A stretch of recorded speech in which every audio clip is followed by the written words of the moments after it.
apa yang yang dirangsang oleh Topung, apa yang diperbaiki oleh Topung.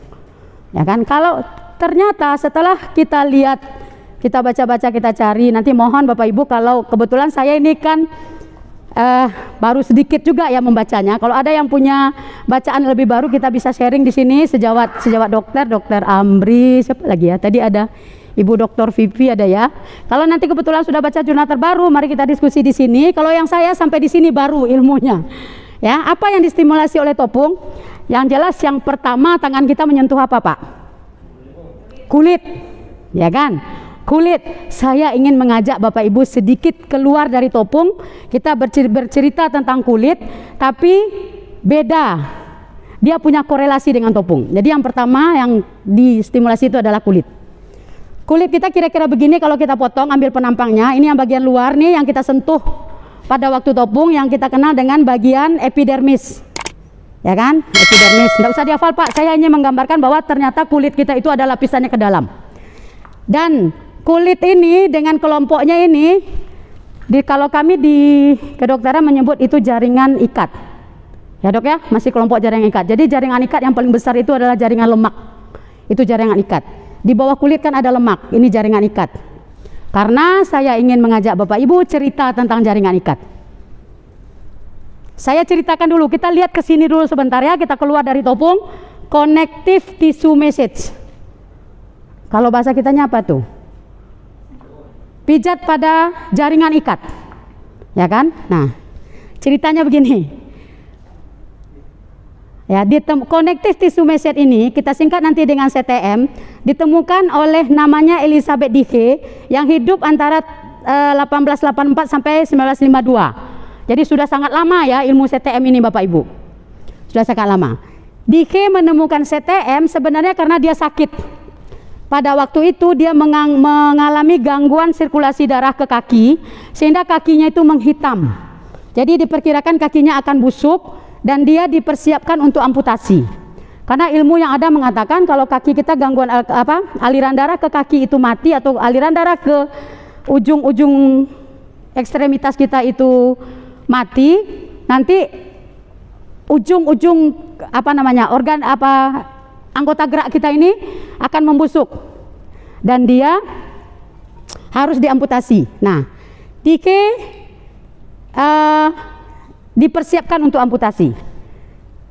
Nah, kemudian selain amputasi, Dike juga mengalami LBP, low back pain, nyeri pinggang bagian bawah yang hebat. Jadi dia memang tidak bisa ngapa-ngapain, dia terbaring. Dike ini seorang fisioterapis Bapak Ibu. Ya, nah pada waktu dia istirahat itu karena sakit tidak bisa ngapa-ngapain, dia raba-raba tubuh. Dia raba-raba yang sakit, dia raba-raba pinggang, dia raba-raba kan. Ternyata pada saat miring katanya dia coba meraba sekitar sakrum.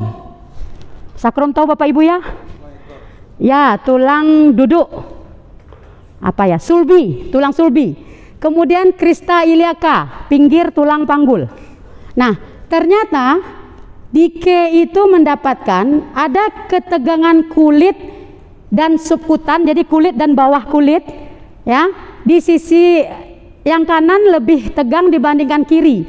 Dia yang sakit kaki kanan. Dia bilang kok ini lebih tegang, ya kan? Nah, dia coba mengurangi tegangan itu dengan menekan-nekan. Ternyata setelah dia tekan-tekan di daerah crista iliaca itu, di pinggir tulang panggul itu, ya kan? Dia merasakan nyerinya berkurang. Awalnya dia merasa nyeri di daerah yang dia tekan. Bapak Ibu udah kebayang ya, ketotok ya. Nah, yang dimana dia tekan adalah di pinggir tulang panggul. Ya, nah dia merasa nyeri yang sangat, tetapi tegangan pada kulit itu berkurang, kemudian nyeri kakinya berkurang. Dia merasa muncul rasa hangat di kaki yang sakit. Dia kaget, kok bisa? Kan gitu. Waktu itu dia kaget, kok bisa? Nah, dia lanjutkan, ya kan? Dia kan penasaran nih. Kemudian dia juga merasakan gejala di tungkai kanan bawah itu berkurang. Nah, sini saya ingin katakan bahwa kalau dia lanjutkan, dia cari kok tegang sampai di Mayo, Setelah dipanggul dicari. Ternyata dia merasa tegang sampai ke sini. Sampai ke paha. Ya.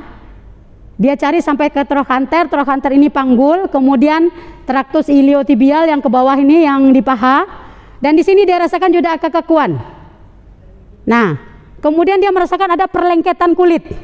Seperti melengket, tidak bisa digerakkan kulitnya. Ya, tidak bisa digerakkan kulitnya. Dia lakukan apa namanya ya, penekanan juga di daerah situ ya, dia tekan sampai sini terus. Ternyata dalam waktu 3 bulan keluhannya hilang, kakinya tidak jadi amputasi. Ternyata Dike dengan mempalpasi saja, dengan meraba-raba saja daerah yang kaku di tubuhnya, penyakitnya sembuh, ya kan?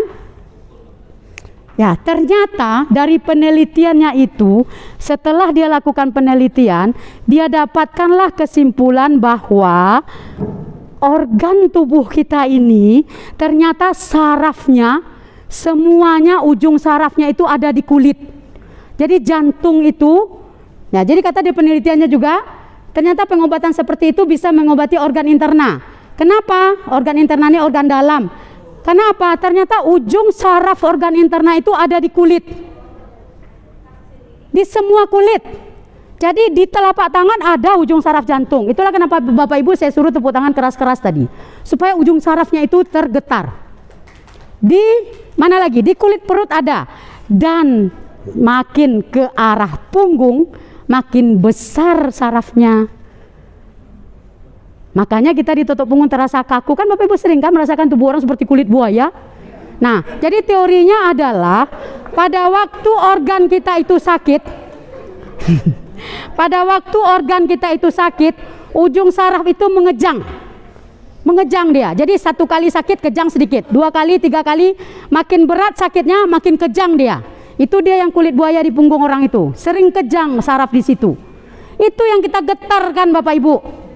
Seperti yang dilakukan Dike. Jadi tidak hanya menguyel-uyel lemak, tidak sesederhana itu, ternyata luar biasa ternyata tutup punggung, ya kan? Nah, ternyata bisa mengobati angina pectoris, nyeri dada, kolik ginjal, ya kan?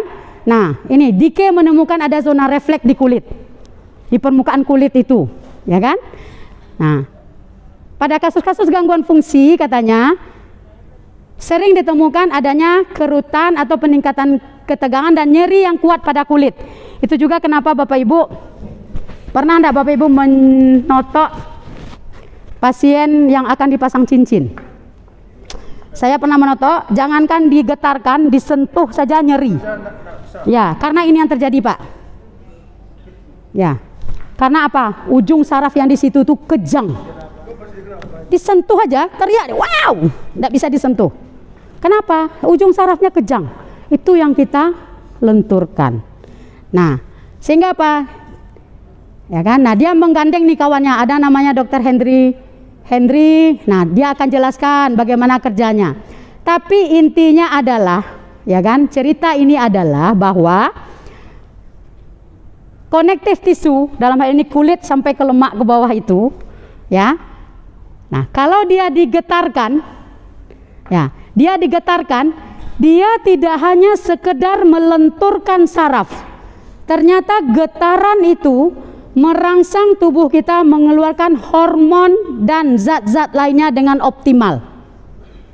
Antara lain kalau sekarang yang sedang tren itu hormonnya adalah endorfin, prostaglandin, ada hormon-hormon yang lain. Kalau mbok sabu sih kok kuliah lo kan, tapi yang jelas tidak hanya sekedar mengurai lemak Bapak Ibu. Tidak hanya sekedar oh nanti lemaknya habis, dia sehat. Tidak hanya itu yang terjadi. Itu iya juga. Tapi ternyata waktu kita menggetarkan connective tissue itu, menggetarkan lemak itu, lemak yang di pinggir itu yang kita getarkan, keluar hormon. Yang tren sekarang apa? Nah, oh ya, sedikit dulu sebelum endorfin nih. Begini kira-kira teknik CTM itu. Ya. Jadi kalau kita kan getarkan, kalau dia tidak, dia tekan, diurutnya ke sini, ditekan, dicari daerah yang kaku. Tapi dia tetap mulai dari sini, pinggir tulang punggung. Jadi dia tidak, kalau Dike memakai tidak pakai minyak. Kenapa? Kata Dike, kalau pakai minyak licin, licin sehingga saraf yang di kulit itu tidak terdorong. Terbayang enggak Bapak Ibu? Kalau licin itu meluncur aja tangan Pak. Nah, saya pikir itu juga kenapa Ustaz Rahman bilang kita tidak boleh pakai banyak minyak. Kenapa? Supaya ujung saraf itu kena. Tapi kalau kita pakai banyak minyak, licin, tidak tergetar saraf yang ada di kulit. Nah, itu yang terjadi. Nah, itu kira-kira gini kira contoh. Nah, ini endorfin. Kalau tubuh kita mengeluarkan endorfin, salah satu keluar pada waktu Bapak Ibu tertawa waktu main perkenalan tadi. Apa fungsi endorfin? Ini dia. Ya. Dia bisa sebagai penenang. Ya. Dia dapat endorfin ini berfungsi untuk memijat jantung paru, bisa menurunkan stres, meningkatkan kadar oksigen di dalam darah, melemaskan otot, meringankan konstipasi, ini gangguan buang air besar, menurunkan tekanan darah. Bapak Ibu bayangkan ini terjadi pada saat kita menotok punggung. Kalau Elizabeth Dike, dia palpasi semua bagian yang sakit. Sakit di kaki, kaki juga ditekan. Apalagi dada yang sakit, dada ditekan. Tapi luar biasanya totok punggung, kita hanya bekerja di punggung. Kita hanya bekerja di punggung. Ternyata dia bisa menggantikan CTM, Connective Tissue Message. Nah, kemudian apalagi hormon yang keren yang keluar adalah prostaglandin. Ini mulai banyak penelitian. Ternyata hormon ini, nah ini bagus untuk, itu juga kenapa orang yang sulit melahirkan kita totok punggungnya, dia melahirkannya lancar, normal. Kenapa? Rahimnya berkontraksi dengan baik karena pada waktu ditotok keluar hormon prostaglandin sesuai kebutuhan tubuh. Itulah kelebihan totok punggung alami, dia tidak pernah kelebihan dosis. Tubuh kita ini dia akan menghasilkan hormon itu sesuai kebutuhan. Kalau tubuh tidak butuh, dia tidak akan produksi walaupun kita totok terus. Misalnya butuh 1 liter, waktu kita totok sudah keluar 1 liter, tidak akan menjadi 2 liter. Dia tidak akan. Nah, itu dia yang alami, ya kan? Nah, itulah kenapa juga kita tidak lihat orang hamil muda kita totok abortus. Karena waktu hamil muda dia belum butuh prostaglandin, jadi tidak keluar prostaglandin waktu kita totok. Itu juga yang terjadi kenapa Bapak Ibu pernah menotok pasien gangguan darah. Saya pernah menotok pasien anemia aplastik. Semua komponen darahnya rendah. Sehingga apa? Dia mudah sekali kulitnya biru. Ya kan? Jangankan terbentur karena kegiatan sehari-hari saja biru. Tapi kita totok, kita tekan kan? Kita getarkan, tak ada biru setitik pun di sepanjang tulang punggungnya itu. Jadi tubuh itu apa ya? Dia mengeluarkan sesuai kebutuhannya. Jadi ternyata di pinggir tulang punggung itu aman. Kemarin saya ketemu pasien kanker sudah 3 tahun. Dia bilang gini, Bu, saya mau totok punggung. Ayo, mari saya totok. Totok punggung seperti apa, Bu? Begini kita lakukan penanganan. Dia bilang gini, Bu, herbalis saya bilang punggung saya tidak boleh diurut. Saya bilang saya tidak mengurut. Saya menotok.